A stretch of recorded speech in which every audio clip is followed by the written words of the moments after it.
നാട്ടടുക്കളയിലേക്ക് എല്ലാവർക്കും സ്വാഗതം. ഞാനിന്ന് വന്നിരിക്കുന്നത് കുട്ടികൾക്കില്ല ഒരു വിഭവമായിട്ടാണ്. അത് എന്തെല്ലാം നമുക്ക് നോക്കാം. ഞാനൊരു നേന്ത്രപ്പഴം എടുത്തിട്ടുണ്ട്, പിന്നെ കുറച്ച് കറുത്ത എള്ള് പൊടിച്ചിട്ടുണ്ട്, അതിൽ ബദാം, അണ്ടിപ്പരിപ്പ്, പിസ്ത ഇതൊക്കെ ചേർത്ത് പൊടിച്ചതാണ്. ഇതെങ്ങനെ തയ്യാറാക്കുന്നത് നോക്കാം. ഒരു ചീനച്ചട്ടി ചൂടാക്കാൻ വെച്ചിട്ടുണ്ട്, അതിലേക്ക് 1/2 സ്പൂൺ നെയ്യ് ഒഴിച്ചു കൊടുക്കാം. അത് ചൂടായി വന്നിട്ടുണ്ട്.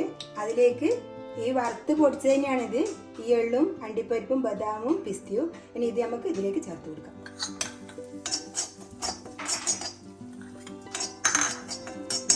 ഇനി ഇതിലേക്ക് പഴം ചേർക്കണം.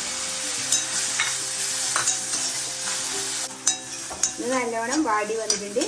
നമുക്ക് തീ ഓഫാക്കാം. ഇതിനി ഒരു പ്ലേറ്റിലേക്ക് നമുക്ക് മാറ്റി കൊടുക്കാം.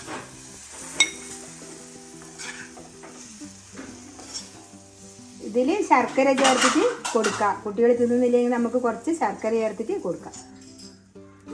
അത് ഞാൻ കുറച്ച് ചേർക്കുന്നുണ്ട്.